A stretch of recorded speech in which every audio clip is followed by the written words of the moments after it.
na gatanu n'ibice birindwi Country FM ngira ngo twakomeje kugenda tubibabwira ko turuze kuba turi kumwe n'undi muntu udasanzwe taza kuba turi kumwe n'umupastori umeze neza cyane mu by'ukuri hanyuma tugaye karibu pastor wahageze hano murakoze cyane bayakiriye yego umeze neza yego ndashima hanyuma ugiye kutubwira izina ryawe ndatekereza ijwi ryawe ari ubwa mbere abakunzi bacu bakaze FM baryumvishe uratubwira izina ryawe ndetse naho waturutse murakoze amazina nitwa Billionaire Fidel bakarihina bakaryita Bill Gates nkaba ntuye hano ku cyapa nkaba ndi umunyarusizi uririmba gospel nivuga butumwa Imana iduhanurisha wow murakoze cyane hanyuma rero Billionaire uje kuturirimbira uje kutubwiriza ubutumwa bwiza uyu munsi nje mu kuririmba ariko igihe nikiboneka n'ubutumwa tuzabuvuga wow Anegeza ko Steve twamuha umwanya n'ubu umwanya rwose akaturirimba murakoze cyane introduction yanjye ni indirimbo ya mbere nahereyeho ndirimba ivuga ngo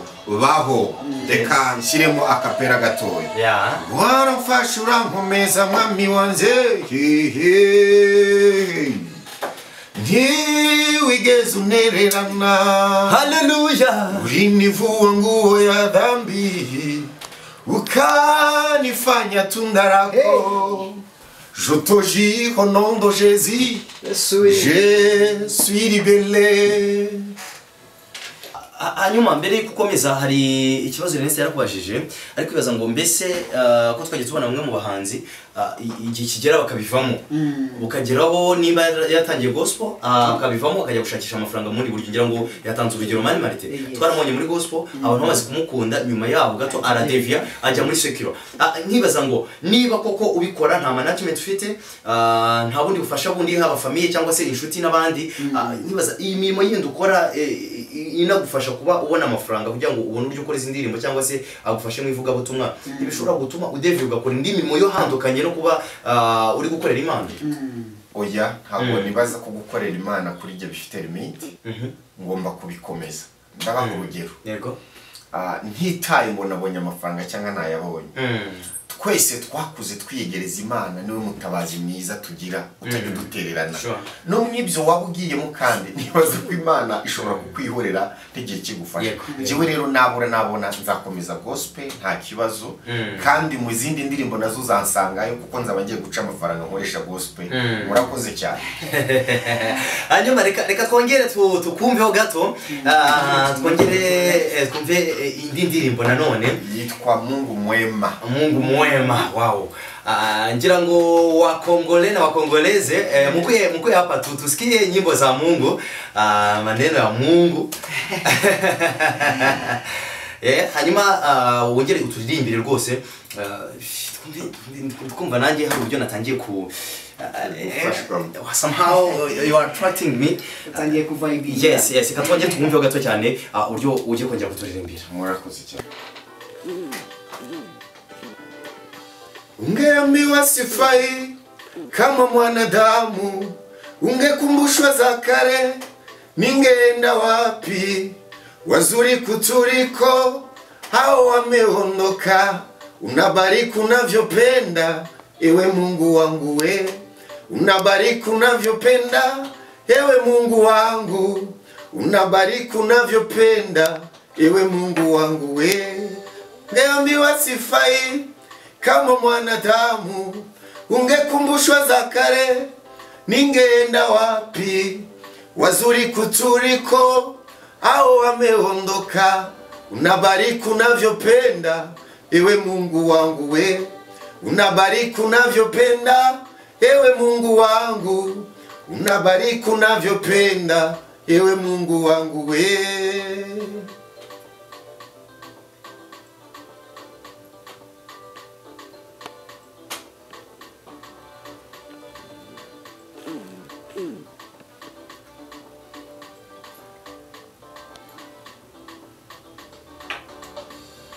shani magumu sogelea Mungu wewe ukibarikiwa kumbuka na wengine ndoa ikiitika usizarau wengine unabariki unavyopenda ewe Mungu wangu we unabariki unavyopenda ewe Mungu wangu unabariki unavyopenda ewe Mungu wangu we maisha ni magumu, sogelea Mungu.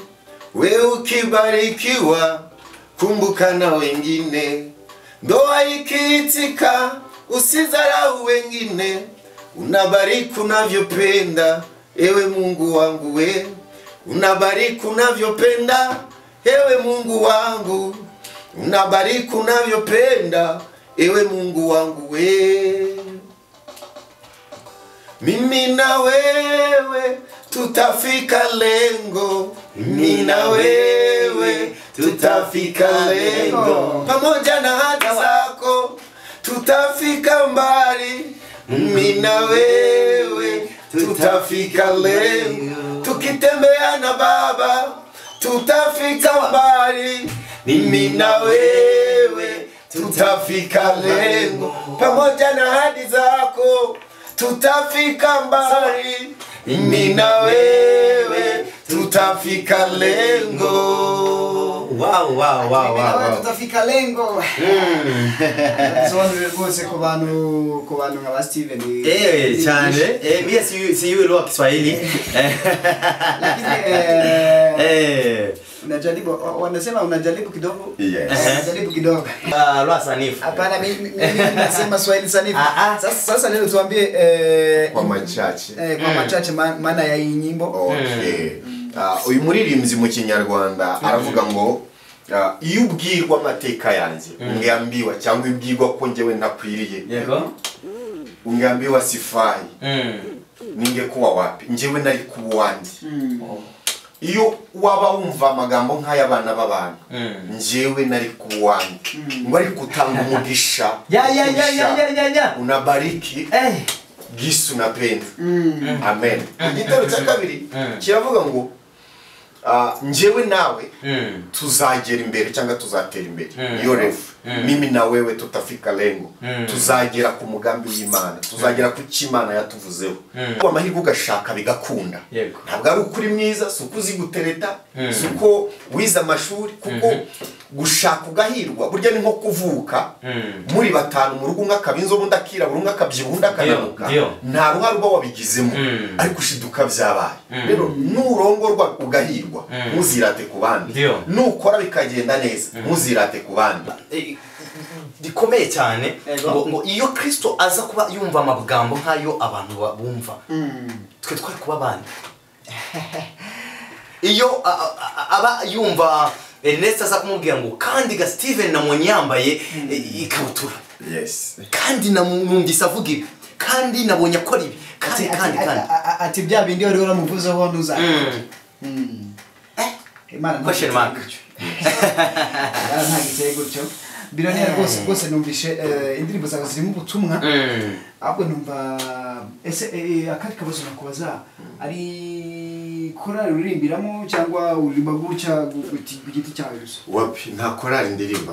Ibi bintu ni ngombwa ko ari n'abantu gutya batari kumva radio, ari n'abantu batagira wenda batagize umugisha wo gutunga za smartphone, bakaba batabasha gukumva kugira ngo ivuga butumwa ryawe risakare hose. Jewe ofete ngira YouTube yitwa Umunsi w'Igitangaza TV. Ushaka ivuga butumwa ni hunsanga cyangwa se bikunaniye wandike Billionaire Fidel urabisangaho. Niho ntanga izi message. Muri iyi minsi ndi gukora audio nyinshi kubera ko mu kwa munani ndi gutegura gukora igiterane ngasohora album. Okay. Nicyo kintu nge nari ngambiriye. Murakoze. Kuvuga ngo hari abantu batagira za telefone, batagira za radio, ariko haje mu igiterane aho bahita baza cyane rwose birumvikana cyane ko nicyo kintu dukenye hano iwacu Rusizi rwose. Abahanzi bacu b'aba gospel badutegurira ibitaramo byinshi bigiye bitandukanye. Twagiye tubona mu bihe bya mbere bya ba Merci bya ba Patro ngira ngo abantu bongere bumve mu nzu ya gospel. Murakoze cyane. ngira ngo aho duherutse ibitaramo ni gihe twaturi dufite ba Valentin. Ngira ngo ni cyo gihe duherutse ibitaramo kandi nyirizina Rusizi nta bitaramo biri gutegurwa nyirizina ngo tubona abahanzi barimo barashambulia nk'uko mbere byari bimeze. mbere twabonaga ibitaramo bitegurwa na bamwe mu bahanzi ahangaha tukabona amadini ubwayo yarabitegura agatumira abandi ariko kugeza ubu ngubu ntabwo ari ibintu birimo birakorwa kuri iyi gahunda ntekereza ko uzanye izindi mbaraga zo kubona ishusho nshya ya gospel muri Rusizi kandi ndahakunda niyo mpamvu akenshi ibitaramo tugira ni iby'amatorero runaka iyo yihitiyemo agacuzinga abo ari buzane gukoresha ariko abahanzi personally dufite n'abandi bahanzi baba bataramenyekana ariko bafite izo talent zo kuririmba rero numva icyo giterane cya gospel nagihuriza mwabo bahanzi wenda tugashaka umwe buriza ngo nta mukuru utagira mukuru we tukabigiraho kuko turacyafite byinshi byo kwiga ariko natwe Rusizi tukagira capacity cyangwa se urwego runaka tuvuga ngo dufite natwe nibuze umuhanzi wa gospel dushobora guserukana tukajya Kigali tukajya hanze kandi tumwizeye mu byukuri aduha produit ifatika rero je numva ndi tayari kandi hamwe n'Imana tuzabigeraho hanyuma Billionaire kubyerekeranye no kuba wagira cyo twakitsa collabo kubakorana n'abandi bahanzi bagiye batandukanye ibyo urabitekerezaho iki njewe imiryango irakinguye uwo ari we wese ubikeneye yaba uwo nitwa ko naba nsumbije yaba unsumbije yaba uwo tunganya njewe ndahari nta kibazo hanyuma kubyerekeranye n'ivuga butumwa rero kuba wasengera ahantu hari hose wenda tutitaye ngo uri umupastori tutitaye ngo uririmba gospel aho ahantu hari hose ushobora kuba wasengera hari ikintu bisobanuye kuba wasengera mu yandi matorero kubgawe ntacyo bingira vrema kusengera mu matorero Bibiliya irabyemera jewe nemera kujyayo wenda nuko abanyumva abapasiteri barumva ndetse namwe kuko tubana muri iki gihugu twagize ikibazo cy'insengero zagiye zifungwa abapasiteri baririmita baravuga batese ku rusengero rwanjye ruvuyeho nzasubira kuba umukristo njye kwicara mu ntebe ndi umukristo kuza mu rusengero ngo bamwakira umukristo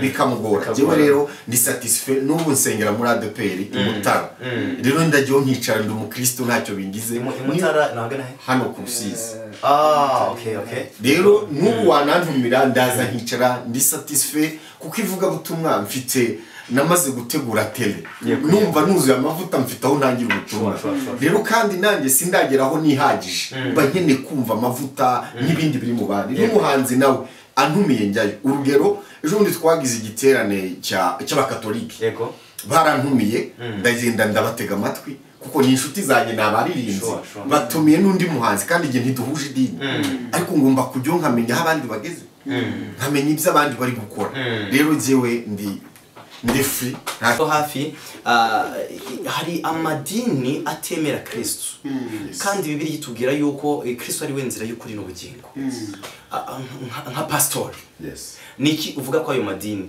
ese iyo nzira y'ukuri n'ubugingo ntibagiye kure yayo ese ubwo bugingo bo ntabwo bubareba ese ntibazabona se bizagenda bite nka pastori niki ushaka kuvuga kuri ibyo bintu subizo kiraza kuba kikubabaza uti kubera iki jewe sinjya mpinga ikintu ntarageramo urugero sinavuga ngo urumurozi ntarabona wanduze yego nshatse kuvuga ikiri umbwiye imyemerere ngiye kujudginga imyemerere yawe yego byangora kuzanoma umukristo nyawe naguha urugero nk'abamizirima ntitubemera abantu benshi b'abakristo ariko giye bantumiye najya mu rusengero rwabo nkamenya uko basenga nasanga ari bibi simbigemo ariko bo barabyivugira bakavuga ati Kristo twe tumwemera nk'intumwa isanzwe ntabwo tumwemera nk'umwana w'Imana kandi Kristo akavuga ko ari we nzira y'ukuri n'ubugingo aho reka ari Imana kandi abakristo bamwemera nk'Imana njewe ubwanjye ndemera ko Kristo ari we nzira n'ukuri n'ubugingo ni personally ntawe tubihurijemo kubyemera noneho wowe ntubyemera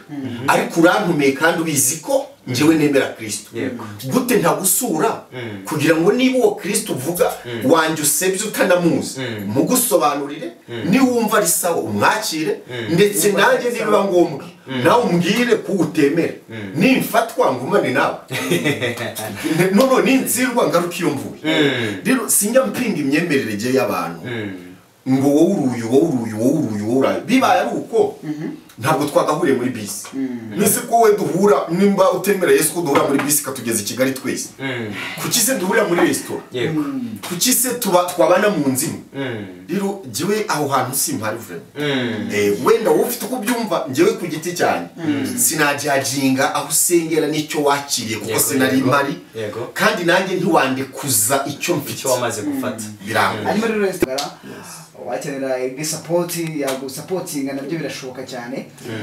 Uratubwira YouTube channel, utubwira Instagram ni bifite mbese platform zose umuntu yakoraho ibihangano byawe. Murakoze. Platform yanjye ya mbere ni YouTube munsi w'igitangaza TV. Ya kabiri ni Instagram ni Billionaire uryandika uko urabisangaho. Hama ikindi unkeneye nimero ya telefone ni 0788 26 0788266484 0788 abo ushobora kumpamagara. Ikindi ufite ubukwe twagiye tugira ikibazo cy'abantu badashaka gutumira abahanzi. Ufite ubukwe ukaba ukeneye ko bakuririmbira indirimbo z'Imana gusa, ndahari. Wampamagara nkaza ukampa ubukwe, mfite abamizisiye n'abaririmbyi, wampamagara nkagufasha tugakora ubukwe neza kandi bw'iby'Imana, nta kindi tuvanzemo. Ikindi ndi gutegura ko Imana iduhaye umugisha twafungura mu mvugo ya Kinyarwanda ni karaoke, kuko abantu benshi bisi bafite ahantu banezerewe. Natwe muri Rusizi afite mukanaganira kw'ibyo bintu ndetse n'umurimo w'Imana mukanaganiraho. Kuki saba pastor batahahurira bakicara bakahaganirira? Uvuze merutse kubona ku ma social medias bari abantu nka 3 cyangwa 4 bari abasore banda biteretse ari bikombe binini biza nk'amata. Bicyamagana 700 ibyo ari byamugiye akone. Naho umuntu arandika ngo abaporo nuko nguko basohoka. Ngo nuko natwe tuzadusohoka cyangwa kandi kantu uzashyiramo kwaje. Oya nta kandi kantu uzashyiramo. Mu yandi magambo ndavuga iki nta gisi. Ikindi gihe cyose twazaguhamagara hano ni wanyu. Murakoze natwe turanezerewe, mwagize neza kandi tubwira abadukurikiye n'ukuri Imana ibaho umugisha namwe turabashimiye. Wakwibaza utese ko mwaturirimbiye indirimbo zindi ndimi nta Kinyarwanda cyo mugira.